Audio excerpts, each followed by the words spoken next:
अच्छा, यहाँ तक लिख लिया था, थर्ड लॉ ऑफ थर्मोडायनेमिक्स तक देख लिया था आपने?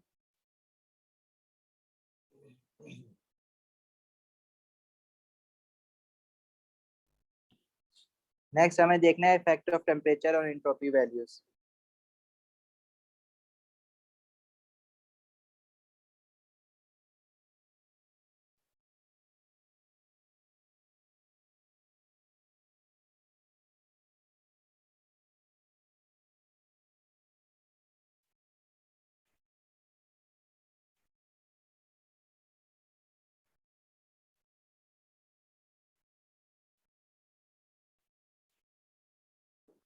तो टेम्परेचर की बात तो हो गई है हमारे पास कि अगर आप टेम्परेचर बढ़ाओगे तो एंट्रोपी ऑफ पार्टिकल जो है वो इंक्रीज होगी, बिकॉज पार्टिकल जो है वो ज्यादा डिसऑर्डर्ड होते जाएंगे due to the increase in temperature. तो मतलब अगर आप किसी सब्सटेंस की सॉलिड से लिक्विड स्टेट में जाते हो तो एंट्रोपी जो है वो इंक्रीज होगी, because particles they start vibrating.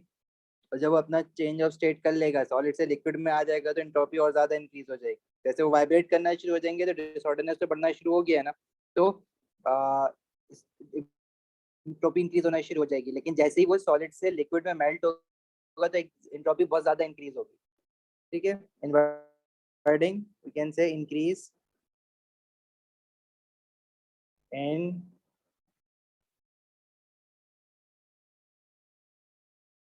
Temperature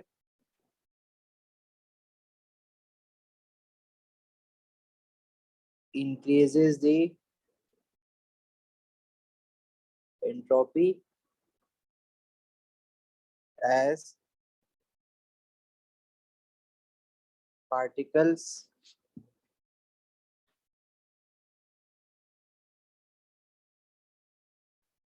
become more disordered।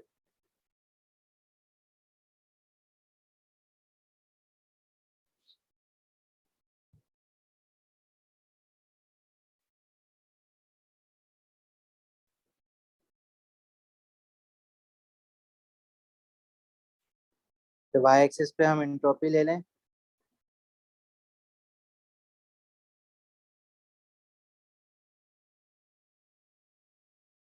और एक्स एक्सिस पे लेट से आप टेम्परेचर इंक्रीज कर रहे हो। क्या होगा जब आप हीटिंग करोगे तो एंट्रोपी जो है वो ग्रेजुअली इंक्रीज होगी, लेकिन जैसे ही चेंज ऑफ स्टेट होगा, सॉलिड से लिक्विड में जाओगे तो एंट्रोपी बिग जंप शो करेगी, मतलब ज्यादा इंक्रीज होगी। और फिर लिक्विड को हीट करोगे, उसका टेम्परेचर बढ़ेगा तो एंट्रोपी और ग्रेजुअली इंक्रीज होगी, लेकिन जब बॉइलिंग पॉइंट आ जाएगा तो एंट्रोपी मजीद जल्दी इंक्रीज होगी। यहाँ पे मेल्टिंग स्टार्ट हो गई है, this is melting point.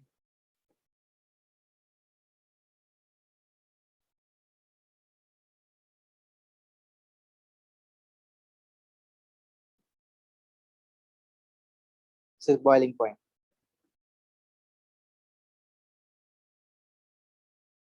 Clear है?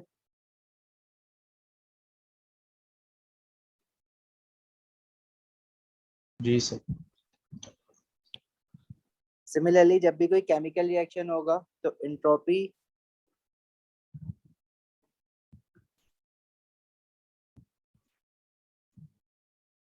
change in a reaction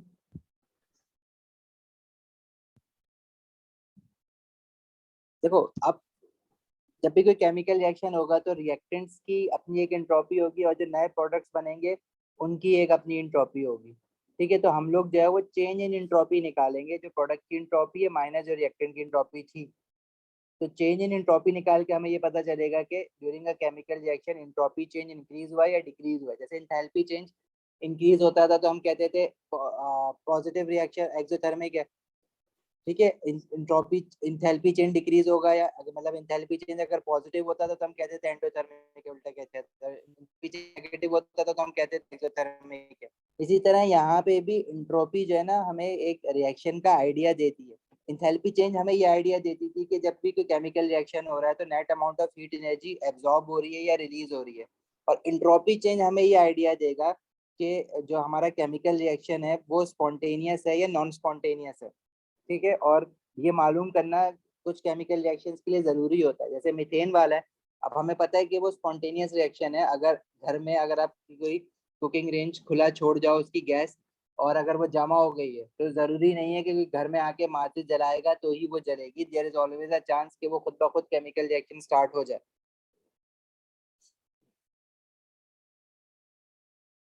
ठीक है, तो entropy change basically, entropy change in a chemical reaction will be denoted by del S, और स्टैंडर्ड एंट्रोपी की बात करेंगे तो डेल एस नॉट हो जाएगा। ठीक है, और अगर एंट्रोपी चेंज हमारा पॉजिटिव आ रहा है, पॉजिटिव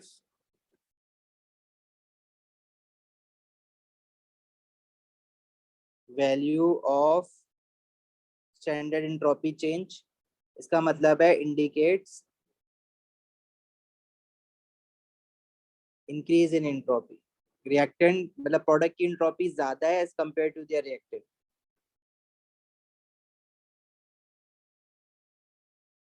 और एंट्रोपी इंक्रीज हो रही है तो इसका क्या मतलब है कि डिसऑर्डरनेस बढ़ रहा है, that is increase in disorder.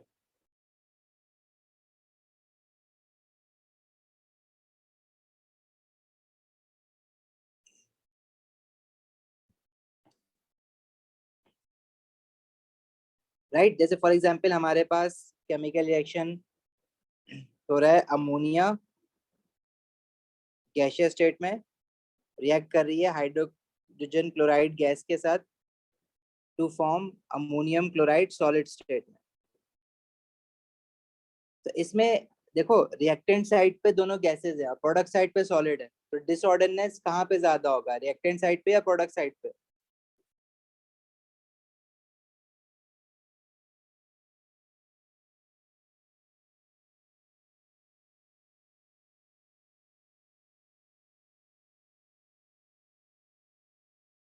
जी पूछ रहा हूँ। देखो गैसियस स्टेट है ना दोनों, इनका डिसऑर्डरनेस ज्यादा होगा ना, they will be more disordered. जी सर।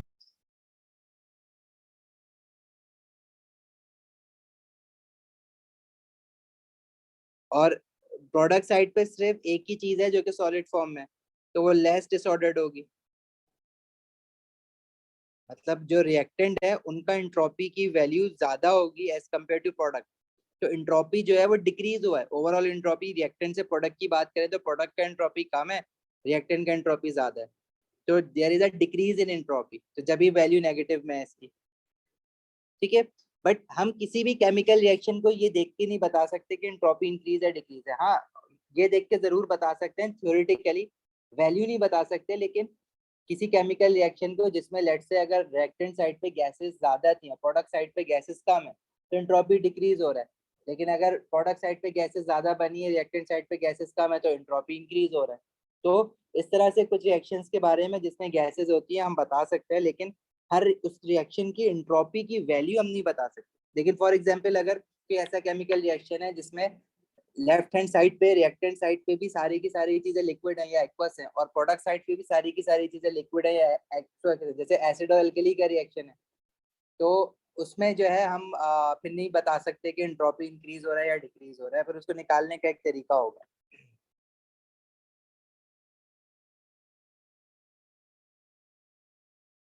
जैसे फॉर एग्जाम्पल अगर मैं आपको एक रिएक्शन देता हूँ, मोर, अच्छा मैं इसको पहले बता देता हूँ कि पता कैसे करना है। मोर number of moles of gases means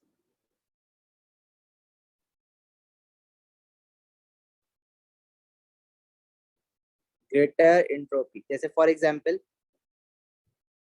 के तौर पे हम,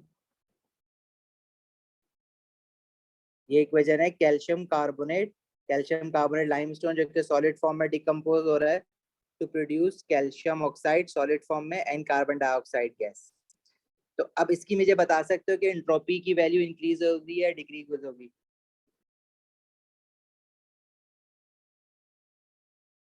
इसका चेंज इन एंट्रोपी पॉजिटिव होगा या नेगेटिव होगा? रिएक्टेंट एंड साइड पे there is no gas, product side पे there is 1 mole of gas, increase हो तो रहा है। ज्यादा प्रोडक्ट साइड पे, तो इसका एंट्रोपी चेंज इंक्रीज हो रहा है, तो दैट इज पॉजिटिव। ठीक है, this is increase in entropy change.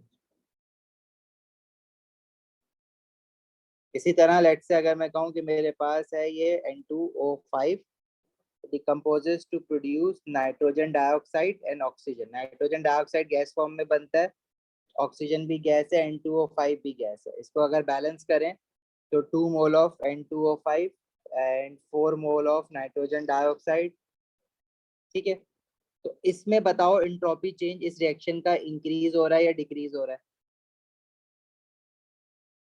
Number अब सबकी सब इंक्रीज हो गैसेज रहा हैं है। तो हाँ, अब आपने ये देखना है कि प्रोडक्ट साइड पे ज्यादा है गैस के मोल्स या रिएक्टेंट साइड पे ज्यादा। तो प्रोडक्ट साइड पे ज्यादा है, प्रोडक्ट साइड पे 5 है, 4 नाइट्रोजन डाइऑक्साइड के और 1 मोल ऑफ ऑक्सीजन। तो इसका एंट्रोपी चेंज भी पॉजिटिव होगा, मतलब इंक्रीज होगा। Similarly, if we have nitrogen gas reacting with hydrogen gas, ये बना रहा है अमोनिया, ये रिवर्सिबल रिएक्शन है, पता है हमें। ठीक है, इसको अगर बैलेंस करते हो इक्वेशन को तो 2 mole of ammonia, 3 mole of hydrogen. तो इसका एंट्रोपी चेंज बताओ। सर इसका नेगेटिव होगा क्योंकि डिक्रीज हो रहा इसका नेगेटिव होगा क्योंकि number of moles of gases product side पे कम है, रिएक्टेंट साइड पे ज्यादा है।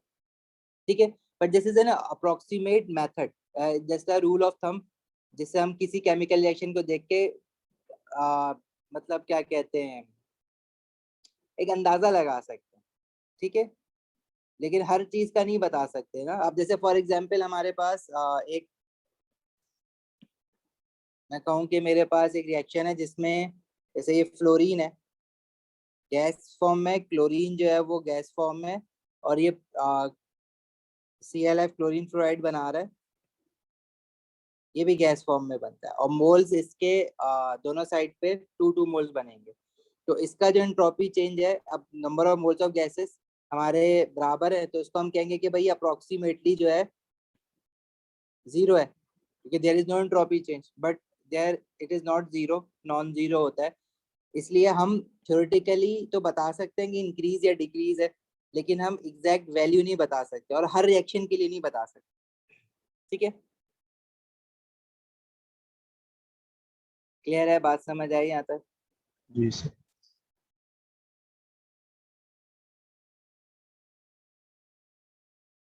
लेकिन हमारे एग्जाम में कुछ क्वेश्चंस ऐसे आते हैं जिसको देख के वो कहता है कि बता दो एंट्रोपी इंक्रीज हो रहा है या डिक्रीज हो रहा है, तो हम क्या कहते हैं, वो देख के बता सकते हैं। लेकिन एडवांस स्टडीज में फिर ये मेथड जो है वो एक बहुत रफ आइडिया देता है, लेकिन हमारे क्वेश्चंस के हिसाब से, एग्जाम के हिसाब से ये जो है हम कर सकते हैं।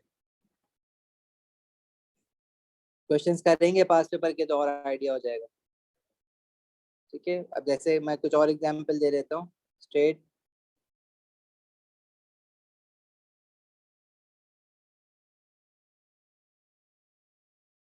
एंट्रोपी ऑफ रिएक्शन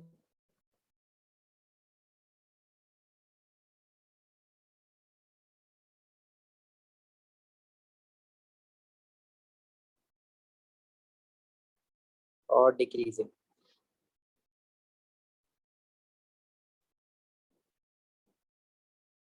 से इथीन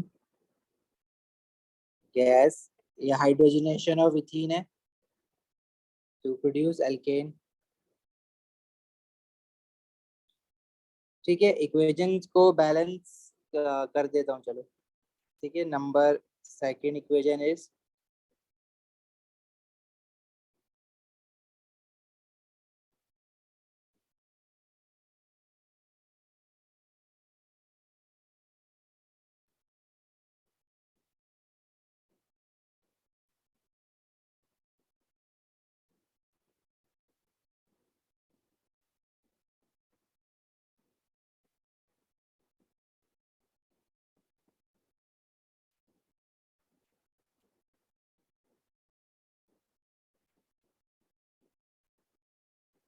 ठीक है, ये खुद देख लेना, आसान सी चीज है।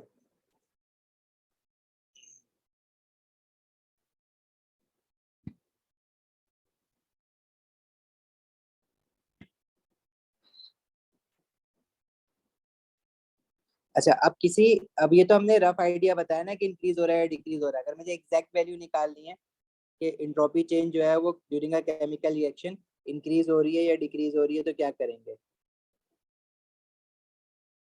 किस तरह से निकालेंगे? तो entropy changes of a reaction निकालने के लिए हम लोग क्या करते हैं, या इसको ना हम ये भी कहेंगे कि रिएक्शन जो हो रहा होता है ना केमिकल रिएक्शन, उसको हम सिस्टम कहते हैं। उसको हम ये भी कह सकते हैं, this is method of calculating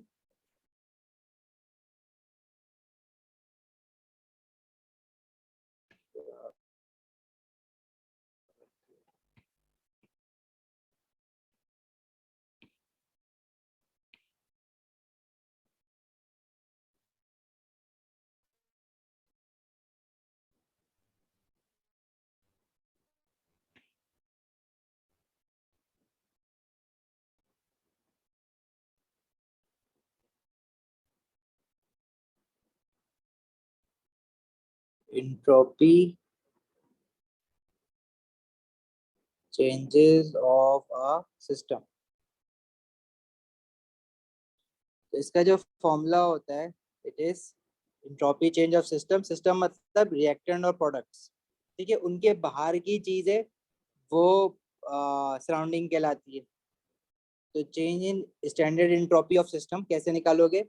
जितने भी प्रोडक्ट बने हैं ना, उन सबकी एंट्रोपीज को आप ऐड कर दोगे, sum of all the entropies of all the products minus जितने भी रिएक्टेंट्स थे उनकी जो इंडिविजुअल एंट्रोपीज है उनको आप ऐड कर दोगे और प्रोडक्ट की एंट्रोपी से माइनस कर दोगे, तो सम of entropy of reactants.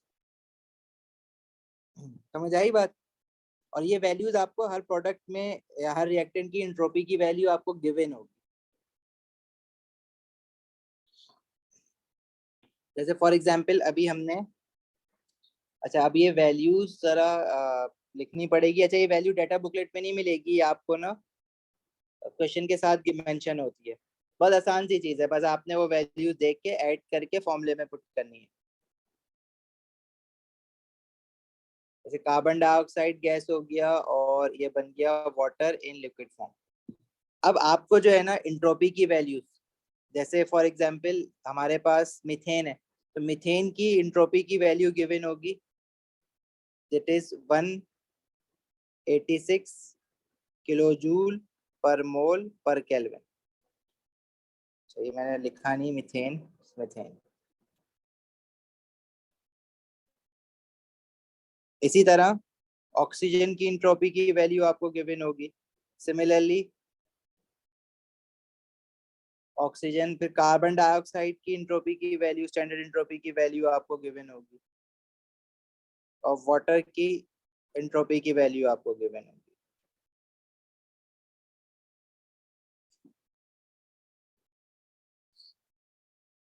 Oxygen की होती है 103।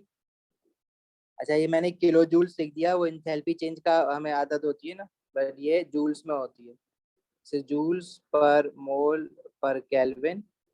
इसी तरह कार्बन डाइऑक्साइड की है 214 जूल्स पर मोल पर केल्विन, और वाटर की है 70।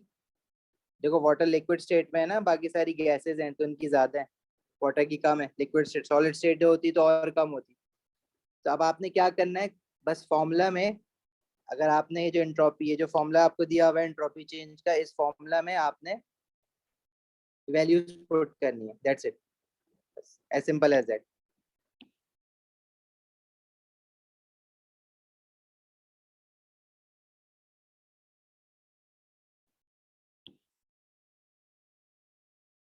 और मोल से मल्टीप्लाई करते हैं ना बस। प्रोडक्ट में हमारे पास कार्बन डाइऑक्साइड और वाटर है, कार्बन डाइऑक्साइड का 1 मोल है तो वो हो जाएगी 214, और वाटर के 2 मोल्स हैं तो वाटर की एंट्रोपी मोल्स में दी हुई है ना, तो 2 × 70। इसी तरह रिएक्टेंट साइड पे मिथेन है 1 मोल, उसका 186 है, और ऑक्सीजन है 2 मोल, और ऑक्सीजन की 1 मोल की दी हुई है 103। जैसे इंथैल्पी चेंजेस को डील करते थे बिल्कुल वैसे ही करना है, ठीक है। तो ये आपके पास वैल्यू आ जाएगी, ठीक है, वैल्यू निकाल के लिख लेना है यहाँ पे। समझ आई बात? और उसका यूनिट भी, चेंज इन एंट्रोपी का यूनिट भी होगा, वो जूल्स पर मोल पर केल्विन ही होगा। सिर्फ माइनस तो कर रहे हो, प्लस माइनस तो कर रहे हो। क्लियर है यहाँ तक बात मोइज यास्मीन? जी सर। चलो जी ठीक सर। है। अच्छा, ये जो पुराना हमने जो हैंडआउट्स बनाए ना, इस पे जो मैंने लिखे हैं, ये जो है ना, मैं आप आज आपको जो इससे पीछे वाली क्लास का है वो मैं आपको भेज दूंगा, ठीक है? वो मैंने कंपाइल कर लिया है, वो मैं आपको सेंड कर देता हूँ। ओके जी, जा सकते हो अभी। थैंक यू सो मच, अल्लाह हाफिज। अच्छा।